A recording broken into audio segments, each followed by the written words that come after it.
अस्सलाम वालेकुम।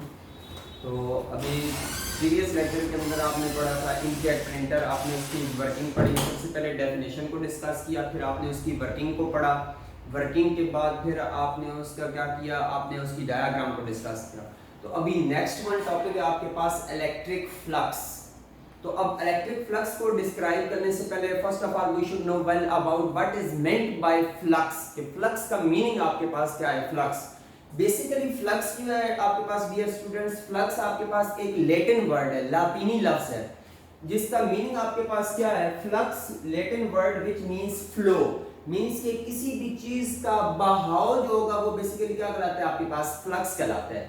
अब यहाँ पे बेसिकली इलेक्ट्रिक फ्लक्स है, तो बेसिकली क्या होगा आपके पास, इलेक्ट्रिक फ्लक्स होगा इलेक्ट्रिसिटी का जो फ्लो होगा, इलेक्ट्रिक फील्ड लाइंस का फ्लो, वो बेसिकली क्या कहलाएगा आपके पास, इलेक्ट्रिक फ्लक्स कहलाएगा। तो अब सबसे पहले आपके पास बेसिकली इसकी इलेक्ट्रिक फ्लक्स की आपके पास टू डेफिनेशंस है। एक है आपके पास थ्योरेटिकल डेफिनेशन और सेकंड वन क्या है आपके पास, मैथमेटिकल डेफिनेशन। अब सबसे पहले आप डिस्कस करेंगे थ्योरेटिकल डेफिनेशन को। थ्योरेटिकल डेफिनेशन क्या है, number of electric field lines, means के electric field lines passing normally through a certain area, किसी भी एक स्पेसिफिक एरिया से जो electric field lines normally pass हो रही होंगी, वो बेसिकली क्या कहलाएगा आपके पास, इलेक्ट्रिक फ्लक्स कहलाएगा। अगेन आपके पास number of electric field lines passing normally through a certain area, किसी भी एक सर्टेन या स्पेसिफिक एरिया से जो भी इलेक्ट्रिक फील्ड लाइंस नॉर्मली पास कर रही होंगी, वो आपके पास डियर स्टूडेंट्स क्या कहलाएंगी, इलेक्ट्रिक फ्लक्स। अब इसकी फिजिकल एग्जांपल लाइकवाइज ये आपके पास अगर क्या हो, एक सर्टेन एरिया हो, कोई भी एक स्पेसिफिक एरिया है आपके पास, और इसमें से ये आपके पास इलेक्ट्रिक फील्ड लाइंस यहां से ये क्या कर रही है आपके पास, पास कर रही है, तो ये बेसिकली इसका क्या कहलाएगा आपके पास, इलेक्ट्रिक फ्लक्स कहलाएगा। स्पेसिफिक एरिया या सर्टेन एरिया में से जितनी भी इलेक्ट्रिक फील्ड लाइंस क्या करेंगी, पास करेंगी, तो वो बेसिकली आपके पास क्या कहलाएगा, इलेक्ट्रिक फ्लक्स कहलाएगा। ओके, उसके बाद आ जाएगी मैथमेटिकल डेफिनेशन। कि मैथमेटिकल डेफिनेशन क्या है, स्केलर और डॉट प्रोडक्ट ऑफ, मींस कि अब यहाँ पे एक चीज और क्लियर हो रही है कि स्केलर प्रोडक्ट है, मींस कि स्केलर है या स्केलर के साथ क्या हो जाएगा आपके पास, डॉट। ओके, स्केलर और dot product of electric intensity, means के electric intensity and vector area A, means के इलेक्ट्रिक इंटेंसिटी और वेक्टर एरिया का जो डॉट, स्केलर और इनर प्रोडक्ट जो होगा, वो बेसिकली क्या कहलाएगा आपके पास, इलेक्ट्रिक फ्लक्स कहलाएगा। अब समटाइम्स कुछ बुक्स के अंदर लिखा हुआ है the inner product of electric intensity and vector area, तो इट मींस के दोनों यहाँ पे भी आपके पास स्केलर और आपके पास डॉट या इनर, इन तीनों का क्या होगा आपके पास, सेम मीनिंग होगा। एज आपने जैसा कि फर्स्ट ईयर के अंदर आपने इस चीज को ऑलरेडी डिस्कस कर चुके हैं। ओके, अब रिप्रेजेंटेशन क्या है यहाँ पे इलेक्ट्रिक फ्लक्स की। इलेक्ट्रिक फ्लक्स की बेसिकली आपके पास इसको रिप्रेजेंट किया जाता है एक ग्रीक लेटर से। अब ग्रीक लेटर क्या है, फाई, मींस कि अब आप इसको ग्रीक लेटर फाई से इसको क्या कर रहे हो, आप इसको रिप्रेजेंट कर रहे हो या रिजेंबल कर रहे हो।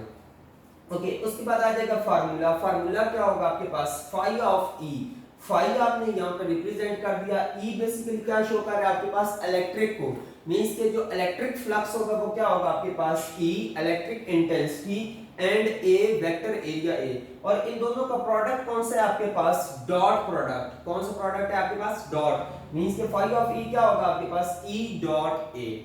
ओके, अब यहाँ पे आ जाता है आपके पास एक एमसीक्यूज की फॉर्म में कि either electric flux is a vector quantity और क्या आपके पास स्केलर क्वांटिटी। तो यहाँ पे अब आप इसको बताएंगे कि ये कौन सी क्वांटिटी होगी आपके पास, scalar quantity, it is a scalar quantity. ये क्या है आपके पास, स्केलर क्वांटिटी है। ओके, उसके बाद आ जाएगा यूनिट, मोस्ट इंपॉर्टेंट एमसीक्यूज की रेस्पेक्ट से कि डिस्कस और give the unit of electric flux, कि इलेक्ट्रिक फ्लक्स का यूनिट क्या है। तो इसका बेसिकली जो यूनिट होगा वो क्या होगा आपके पास, newton metre square per coulomb. और ये very simple and very easy कि आप newton metre square per coulomb किस तरह से, क्योंकि phi is equal to E dot A. Okay, E क्या होगा आपके पास, F over Q into A. Okay, F क्या होगा आपके पास, एफ का यूनिट होगा न्यूटन एंड क्यू का यूनिट क्या होगा आपके पास, कूलम, और एरिया का क्या होगा, मीटर स्क्वायर। अब यही कूलम जब आपके पास डिनोमिनेटर से न्यूमरेटर के अंदर जाएगा तो आपके पास क्या आ जाएगा, Newton metre square per coulomb. तो ये बेसिकली क्या होगी आपके पास इलेक्ट्रिक फ्लक्स का क्या आ जाएगा, यूनिट आ जाएगा। ओके, उसके बाद अब आपके पास आ जाते हैं डिफरेंट केसेस कि आइदर कौन सा ऐसा केस है कि जब आप वेक्टर एरिया को या जस्ट एक सिंपल किसी भी एरिया को आप रखें तो उसमें से इलेक्ट्रिक फील्ड लाइंस जब पास हो तो कौन सा ऐसा केस है जब इलेक्ट्रिक फ्लक्स मैक्सिमम होगा, कौन सा ऐसा केस है कि जब इलेक्ट्रिक फ्लक्स मिनिमम होगा, और कौन सा ऐसा केस है कि जब इलेक्ट्रिक फ्लक्स क्या होगा आपके पास एक स्पेसिफिक वैल्यू देगा। तो अब first of all first one case आपके पास मैक्सिमम फ्लक्स मींस कि जब फ्लक्स क्या होगा, इलेक्ट्रिक फ्लक्स वो आपके पास मैक्सिमम वैल्यू दे रहा होगा। तो अब सबसे पहले आपने क्या करना है, डायग्राम क्या होगी, आपने एक एरिया रखा, area suppose I say that के अब ये आपने क्या किया, एरिया रखा। अब एरिया का क्या होगा आपके पास, इसमें से क्या कर रही है इलेक्ट्रिक फील्ड लाइंस यहां से क्या कर रही है आपके पास पास कर रही हैं। अब ये basically area first one definition आपने क्या लिखी, when area A is held perpendicular to field lines means कि अब यही एरिया अब आपने इन इलेक्ट्रिक फील्ड लाइंस के क्या रखा है, आपने परपेंडिकुलर रखा है। परपेंडिकुलर क्या मींस कि अब ये इलेक्ट्रिक फील्ड लाइंस के साथ क्या कर रहा है, 90 का एंगल बना रहा है। अगेन अब यहाँ पे ये अगर इलेक्ट्रिक फील्ड लाइंस हो, ये आपके पास एरिया हो, तो ये बेसिकली अब यहाँ पे एंगल कितना बना रहा है आपके पास 90 का। ये सिंपल डेफिनेशन, बट अब कंसेप्ट की रिस्पेक्ट से कंसेप्चुअल जो डेफिनेशन होगी वो क्या होगी, when vector area means के vector area A is held parallel to field lines means कि जब वेक्टर एरिया कोई भी आपके पास एरिया वेक्टर एरिया कब होगा, जब आप उसको क्या करेंगे, एक डायरेक्शन अलॉट करेंगे, या आप सिंपल वर्ड्स के अंदर क्या कहते हैं कि जब आप किसी भी एरिया के ऊपर नॉर्मल ड्रा कर देते हैं तो वो बेसिकली क्या कहलाता है आपके पास वेक्टर एरिया। सपोज ये आपके पास एरिया है, यहाँ पे आपने ये क्या कर दिया, नॉर्मल ड्रा कर दिया, तो ये बेसिकली क्या कहलाएगा आपके पास वेक्टर एरिया। अब सपोज अब ये अगर आपने इस तरह से एरिया को क्या किया, प्लेस किया, तो ये बेसिकली क्या होगा आपके पास इसका वेक्टर एरिया। ओके, तो अब इलेक्ट्रिक फील्ड लाइंस, सपोज ये इलेक्ट्रिक फील्ड लाइंस अब यहां से जो पास कर रही हैं, तो अब ये आपके पास जो वेक्टर एरिया होगा इसके ये इलेक्ट्रिक फील्ड लाइंस क्या होंगी आपके पास पैरेलल मींस कि अब अगर सिंपल ये अगर आपके पास सिंपल एरिया हो तो ये एरिया के क्या होगा परपेंडिकुलर, बट जब आपके पास वेक्टर एरिया हो तो वेक्टर एरिया के ये क्या होगा आपके पास पैरेलल होगा, वेक्टर एरिया के क्या होगा आपके पास पैरेलल।